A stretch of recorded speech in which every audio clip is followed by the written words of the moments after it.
is poised to become a multi-billion-dollar industry.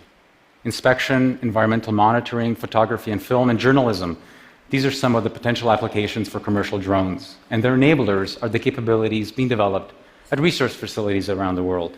For example, before aerial package delivery entered our social consciousness, an autonomous fleet of flying machines built a 6-meter tall tower composed of 1,500 bricks in front of a live audience at the Frac Center in France.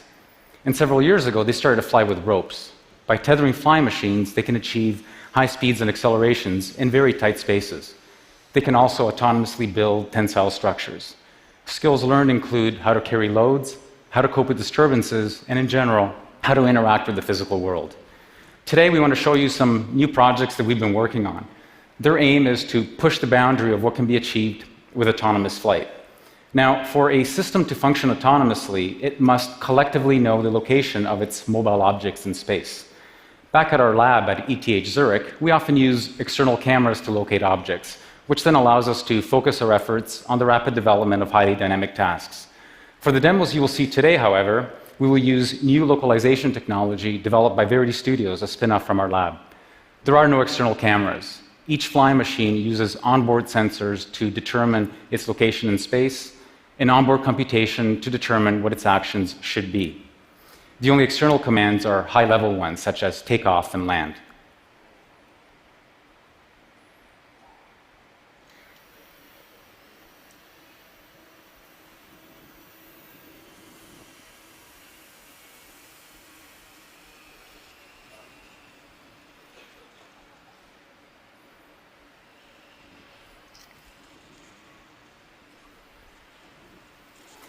This is a so-called tail sitter. It's an aircraft that tries to have its cake and eat it. Like other fixed-wing aircraft, it is efficient in forward flight, much more so than helicopters and variations thereof. Unlike most other fixed-wing aircraft, however, it is capable of hovering, which has huge advantages for takeoff, landing, and general versatility. There is no free lunch, unfortunately. One of the limitations with tail sitters is that they're susceptible to disturbances, such as wind gusts. We're developing new control architectures and algorithms that address this limitation.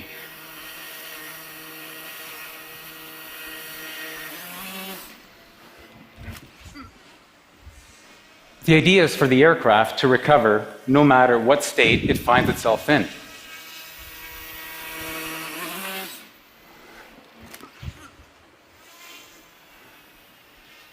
And through practice, improve its performance over time.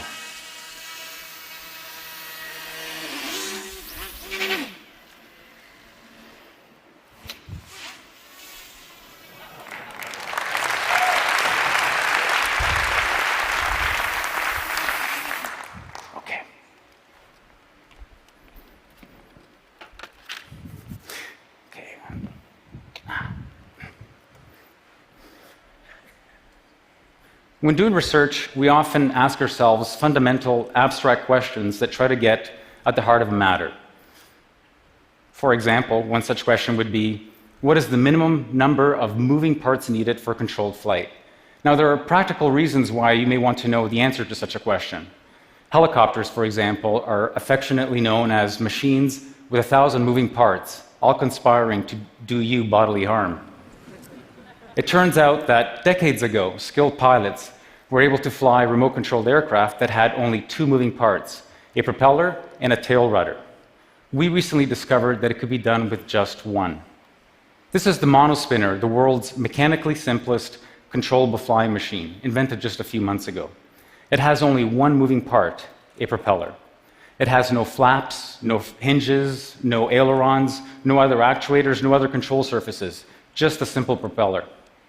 Even though it's mechanically simple, there's a lot going on in its little electronic brain to allow it to fly in a stable fashion and to move anywhere it wants in space. Even so, it doesn't yet have the sophisticated algorithms of the tail sitter, which means that in order to get it to fly, I have to throw it just right. And because the probability of me throwing it just right is very low, given everybody watching me, what we're going to do instead is show you a video that we shot last night.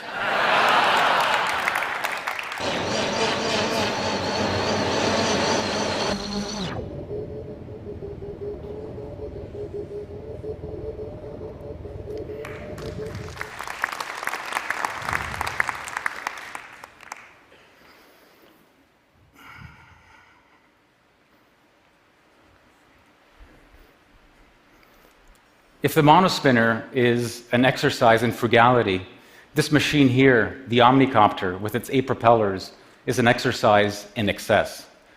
What can you do with all this surplus? The thing to notice is that it is highly symmetric.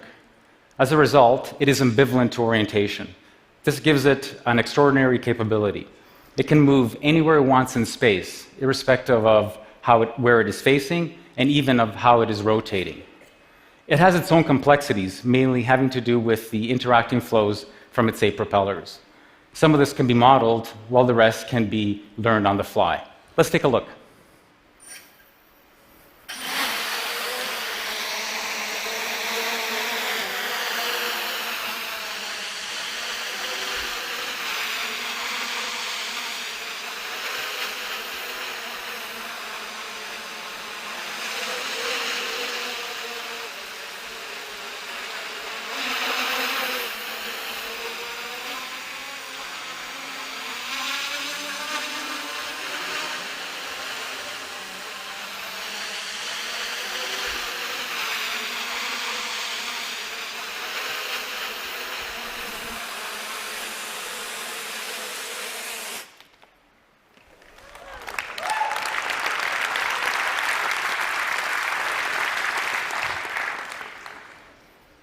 If flying machines are going to enter part of our daily lives, they will need to become extremely safe and reliable.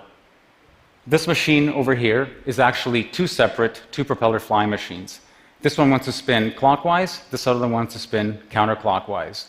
When you put them together, they behave like one high-performance quadricopter.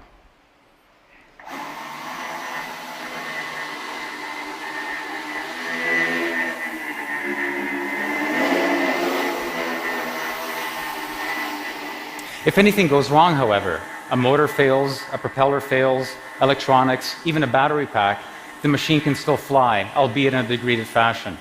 We're going to demonstrate this to you now by disabling one of its halves.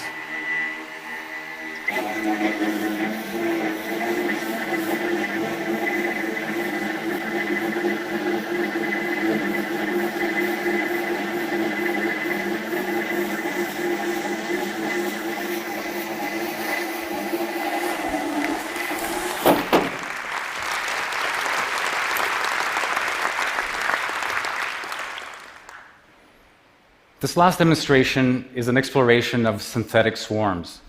The large number of autonomous, coordinated entities offers a new palette for aesthetic expression. We've taken commercially available micro-quadcopters, each weighing less than a slice of bread, by the way, and outfitted them with our localization technology and custom algorithms. Because each unit knows where it is in space and is self-controlled, there is really no limit to their number.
Hopefully, these demonstrations will motivate you to dream up new revolutionary roles for flying machines.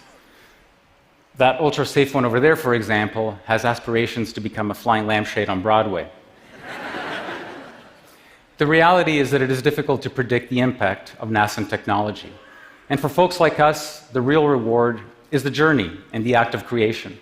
It's a continual reminder of how wonderful and magical the universe we live in is, that it allows creative, clever creatures to sculpt it in such spectacular ways. The fact that this technology has such huge commercial and economic potential is just icing on the